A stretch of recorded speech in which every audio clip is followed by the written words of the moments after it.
बिस्मिल्लाहिर्रहमानिर्रहीम, अस्सलाम वालेकुम।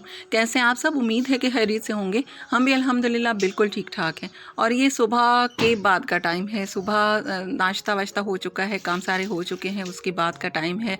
लंच ही समझें इसको, क्योंकि छुट्टी वाले दिन क्या होता है कि मेरे बेटे के अक्सर फ्रेंड्स आ जाते हैं। उनका टाइम ये होता है कि ना सुबह ये ब्रेकफास्ट के टाइम पर आते हैं, ना ही लंच के टाइम पर आते हैं। बीच वाला जो टाइम होता है ना, 11:30 वाला, 11 वाला, उस वक्त वैसे तो मेरा खाना जल्दी बन जाता है, लेकिन छुट्टी वाले दिन मुझे अक्सर ये होता है कि कोई ना कोई आ जाता है, तो फिर उनकी ही पसंद का कुछ बनना चाहिए। तो यहाँ पे मैं बना रही हूँ वाइट सॉस पास्ता। और आज मुझसे हो गई है एक बहुत बड़ी मिस्टेक। इसमें नहीं हुई है, पास्ता में एक और हो गई है, वो भी आप लोगों से शेयर करूँगी। तो चिकन मैंने धो के उसमें पानी और नमक और सिरका डाल के थोड़ी देर के लिए रख दिया था। उसे छन्नी में निकाल कर रख दिया है। पास्ता बॉयल कर रही हूँ, इसके लिए मैंने पानी उबलने तक छोड़ दिया था। जब वो उबल चुका, उसमें मैंने नमक और ऑयल डाला और पास्ता डाल दिया है। चूल्हा मैंने चेंज कर लिया है, ये वाला तेज़ है, इस तरफ मैंने इसे शिफ्ट कर दिया। ये अब बॉयल हो जाएगा। ऑयल इसलिए डालते हैं ताकि ये एक दूसरे के साथ ना जुड़ें। उस तरफ मैंने ले लिया है थोड़ा सा ऑयल। यहाँ पर आप बटर ले सकते हैं, लेकिन मेरे पास बटर आज थोड़ा सा कम था, इस वजह से मैं ऑयल ले रही हूँ। चॉप की हुई लहसुन है, इसमें सिर्फ लहसुन ही जाता है। अक्सर मैंने इस तरह की चीज़ों में देखा है, चाइनीज़ में अक्सर अदरक का यूज़ नहीं होता है, सिर्फ गार्लिक यूज़ करते हैं चॉप की हुई। तो वही मैंने इसमें ऐड कर दिया है। चिकन के छोटे छोटे से पीसेस मैंने कर दिए थे, धो के ड्राई करके। उसके बाद अब इसे फ्राई करूँगी इस लहसुन के साथ। और अभी बच्चों के पास ना बहुत सारे ऑप्शंस हैं खाने पीने के। हमारे पास इतना कुछ नहीं होता था। हमें ज़्यादा से ज़्यादा अम्मी खीर बना कर देती थी, वो भी कभी कभार बनती थी। और खीर के साथ फिर खाना नहीं बनता था हमारे घर में। जब खीर बनती थी ना, वो फिर अम्मी इतनी सारी बना लेती थी, वो कहती थी यही खाओ। तो और अगर मीठे गुड़ वाले चावल बनते थे, वो कहती थी कि बस ये खाना हो गया। अब अगर हम गुड़ वाले चावल बनाए खाएंगे तो शौक से, लेकिन उसके साथ फिर कहेंगे खाने में क्या है। तो अम्मी बनाती थी ना, तो फिर वही हमारा खाना हो जाता था। लेकिन अभी बच्चों के पास इतने सारे ऑप्शंस हैं। हम किसी भी डिश तक पहुंचते हैं ना, उसके बाद 10 डिशेस तो बच्चे बता देते हैं कि इसके बाद ये भी है, ये भी है, ये भी है। तो इतने सारे ऑप्शंस हैं उन लोगों के पास। हमें जो मिलता था हम लोग खा लेते थे। बस ज़्यादा से ज़्यादा कस्टर्ड और खीर एक होता था, या फिर पुलाव बनता था। बिरयानी तो अम्मी नहीं बनाती थी, पुलाव ही बनाती थी। अच्छा, यहाँ पर चिकन मैंने फ्राई कर लिया, इसमें मैंने नमक ऐड कर दिया है। और ये हैं गाजरें और वो है शिमला मिर्च। बस ये 2 सब्जियाँ मैं इसमें ऐड कर रही हूँ। वैसे लोग इसमें प्याज भी डालते हैं, लेकिन मुझे इसमें ना प्याज अच्छी नहीं लगती है। और काली मिर्च 1 चम्मच भर के मैंने इसमें ऐड कर दिया है। स्वीट कॉर्न भी डालते हैं, लेकिन मेरे पास अभी नहीं है वो। तो जो चीज़ें हैं ना, उसी के साथ ही चीज़ों को बनाया करें। हाँ, कोई ऐसी परफेक्ट जो जिस रेसिपी में जिस चीज़ की बहुत ज़्यादा ज़रूरत होती है वो ना हो, तो वो रेसिपी किसी काम की नहीं रहती है। तो फिर उसके लिए फिर सोचना चाहिए। वरना तो मैं कहती हूँ कि 1-2 मरतबा आप रेसिपीज़ कोई देख लें, उसके बाद फिर अपने तरीके से उन चीज़ों को बना लें, अगर मुमकिन है। अगर कोई ऐसी है जो कि उन्हीं उसी तरीके से बनती है, तो उसको तो फिर वैसे ही बनाना चाहिए।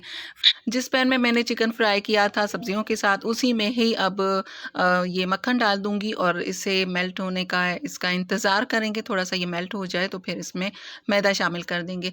और वक्त के साथ साथ पसंद चेंज होती जाती है। पहले मुझे ना अगर किसी चीज़ में देसी घी या मक्खन की खुशबू आती थी ना, मुझे बिल्कुल नहीं अच्छा लगता था। रोटी के ऊपर सिर्फ मुझे मक्खन अच्छा लगता था। कभी कभार हम लोग गाँव जाते थे, हमारी एक कज़न थी, उनके पास देसी घी होता था। कभी वो सालन में डाल देती थी ना, उनके पास होता था, वो डाल देती थी।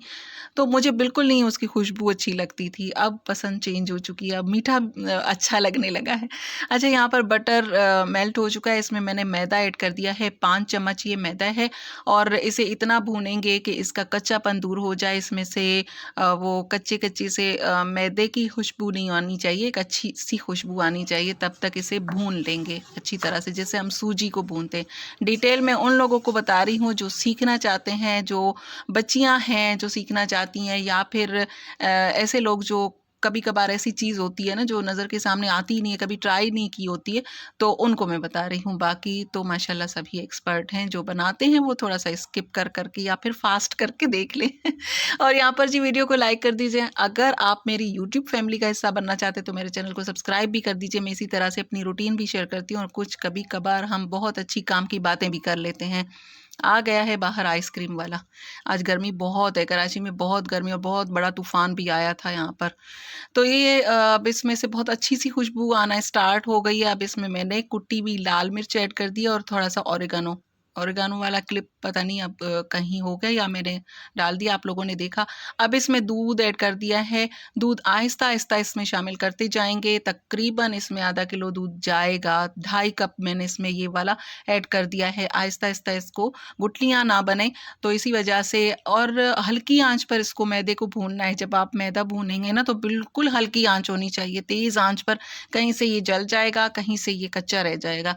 इसी वजह से मैंने काफ़ी देर खड़े होके इसे हल्की आंच पर भून लिया था। ये देखिए दूसरा कप भी मैंने इसमें ऐड कर दिया है और अब आंच तेज़ कर लेनी है, हल्की सी तेज़ करनी, बहुत ज़्यादा नहीं, मीडियम आंच पर। वैसे भी हल्की आंच पर मैं खाना पकाती हूँ। मेरे घर में कभी भी मैं अपनी बेटी को भी जब भी कोई चीज़ बताती हूँ ना, मैं कहती हूँ हल्की आंच पर पकाया करो, उसका टेस्ट ज़्यादा होता है बनिस्बत तेज़ आंच के।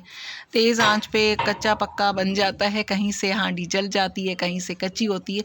लेकिन आप अगर मीडियम आंच पर, हल्की आंच पर पकाते हैं उसमें टेस्ट बहुत ज़्यादा होता है, मुझे ऐसा लगता है। आप लोगों को भी लगता है अगर किसी को, और आप मेरी वीडियो देख रहे हैं तो कमेंट करके मुझे बताइए कि आपको भी ऐसा लगता है कि हल्की आंच पर पका हुआ खाना ज़्यादा टेस्टी होता है बनिस्बत तेज़ आंच के। आजकल जो चाइनीज़ वगैरह बनते हैं तेज़ आंच पर बनाया जाता है, जहाँ पर ज़रूरत हो वहाँ पर, वैसे तो हल्की आंच पर अच्छा लगता है। इस तरफ मैंने ये बॉयल होने के लिए रख दिया है। वहाँ पर ये बनी थी फ्राइडे को बिरयानी, तो वो बच गई थी। तो वो फिर मैं गरम कर रही हूँ इसके साथ-साथ। बच्चे तो वही खाएँगे पास्ता, ये मैं खा लूँगी या फिर हस्बैंड खा लेंगे, हम रखा हुआ खाना खा लेते हैं। तो इसे अब जैसे ये फ्रीज़ हुआ हुआ है ना, बस इसे ढक कर दम पर मैं रख दूँगी तो थोड़ी देर में ये खुद ब खुद चावल थोड़ा-सा छींटा पानी का लगा के और ढक देंगे तो ये अच्छे से गर्म हो जाते हैं। ज़्यादा तेज़ आंच पर इसे गर्म करते हैं तो चावल अच्छे से गर्म नहीं होते, अंदर से ठंडे रह जाते हैं, ऊपर से थोड़े से गर्म हो जाएँगे।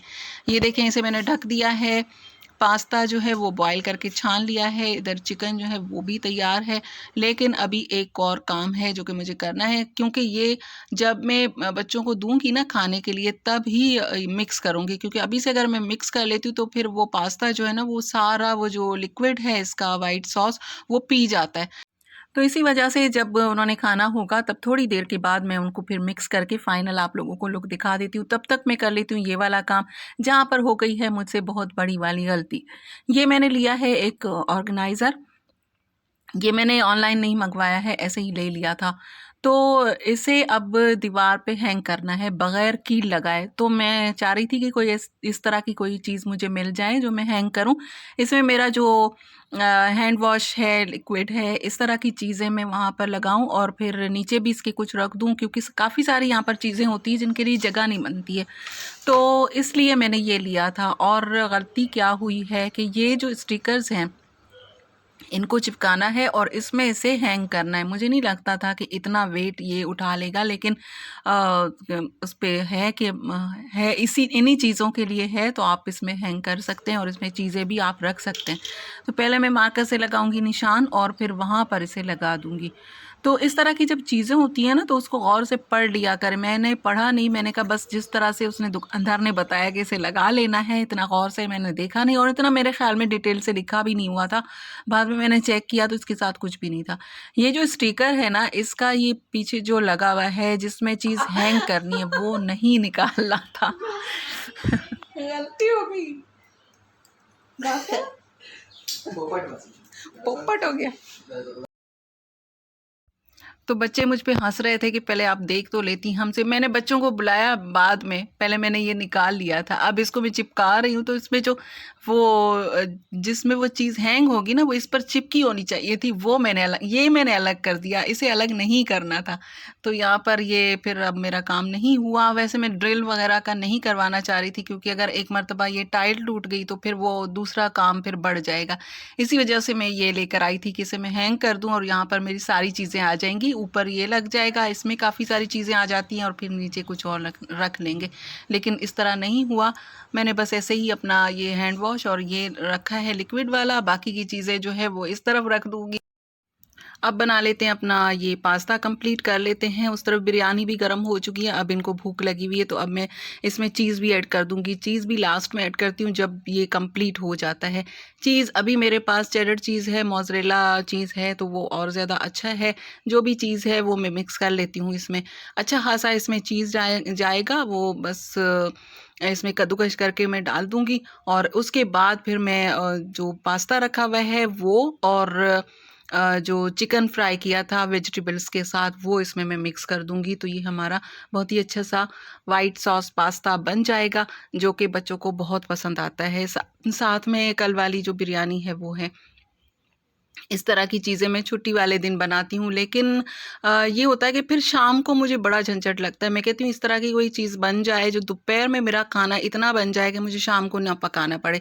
शाम को मेरी बैटरी बिल्कुल लो हो जाती है, मुझसे कुछ भी नहीं बनता है। मैं कहती हूँ दोपहर में अगर कितना ही काम मैं सुबह से कर लूँ, बहुत ज़्यादा काम मैं करती हूँ। सुबह जैसे ही उठती हूँ ना, बहुत ज़्यादा काम मैं कर लेती हूँ। कपड़े वगैरह धोना, बर्तन, बगैर हेल्पर के सारे काम हो जाते हैं। दोपहर में इतना खाना बना लूँ कि मुझे रात को ना पकाना पड़े, किचन में मुझे दोबारा ना आना पड़े। ज़्यादा से ज़्यादा चावल उबालने हैं, ये वाइट जो तड़के वाले ज़ीरे वाले चावल होते हैं वो मैं बना लेती हूँ। उसके साथ जो भी सब्ज़ी रखी हुई है वो हम खा लेते हैं, या फिर शामी फ्राई कर लिए, या फिर दाल मैं अक्सर बॉयल करके रखती हूँ, उसको तड़का लगा लिया है। तो इस तरह से मैं गुजारा कर लेती हूँ। सिर्फ दूध उबालना होता है, लेकिन शाम में मुझसे इतना ज़्यादा काम नहीं होता है। तो बस आज इस तरह की चीज़ें बन जाती हैं ना जिस दिन, तो फिर थोड़ा-सा मसला रहता है कि शाम को क्या बनेगा चावलों के साथ। तो अब इसे मैंने मिक्स कर लिया है, जो चिकन फ्राई किया हुआ था वो, और काली मिर्चें इसमें 1 चम्मच और मैंने ऐड कर दी हैं, क्योंकि इसमें सारे ये है चीज़ है, वाइट सॉस है, ये अगर फीका-फीका सा होगा ना तो फिर खाने में थोड़ा-सा भारी-भारी सा फ़ील होता है, थोड़ा चटपटा होना चाहिए, थोड़ी-सी काली मिर्चें तेज़ कर लेनी चाहिए। पास्ता थोड़ा-सा मैं छोड़ दूँगी, मुझे सैलेड बनाना है उसमें मैं डाल दूँगी, बाकी का मैंने इसमें ऐड कर दिया है। बहुत ही मज़ेदार सा, ज़बरदस्त सा ये बना है। मज़ेदार तो बनता ही है जब इतनी सारी चीज़ें ऐड करेंगे। हमारी अम्मी कहती हैं कि घास में भी अगर इतनी सारी चीज़ें डालो तो वो भी मज़ेदार बनता है। हम तो नमक, मिर्च, हल्दी और धनिया डाल के, ज़ीरा ज़्यादा से ज़्यादा, और सालन बनाते थे। टेस्ट तो तब था, तुम लोग इतनी सारी चीज़ें डाल देते हो और फिर कहते हो बहुत टेस्टी बना है। तो इतनी सारी चीज़ें अगर घास में भी डालो तो वो भी मज़े का बनेगा। तो ये हमारी अम्मी का कहना है, और वाक़ई इतनी मेहनत करने के बाद, इतनी सारी चीज़ें इसमें ऐड करने के बाद मज़ेदार तो बनेगा ही। और यहाँ पर जी वीडियो को लाइक कर दीजिए। अगर आप मेरी यूट्यूब फैमिली का हिस्सा बनना चाहते तो मेरे चैनल को सब्सक्राइब भी कर दीजिए। मेरे ख्याल में आज दूसरी मर्तबा कह रही हूँ, शुरू में कह चुकी हूँ, मुझे याद नहीं है। अगर आप लोगों ने सब्सक्राइब कर दिया है तो बहुत शुक्रिया, नहीं किया तो अभी कर दीजिए अगर आप मेरे चैनल पर नए हैं, वरना लाइक तो बनता है। अभी बच्चे आप लोगों को बताएंगे, मैं इनकी आवाज़ म्यूट कर देती हूँ क्योंकि ये लोग बहुत ज़्यादा बोलते हैं। मिलती हूँ नेक्स्ट में। अल्लाह।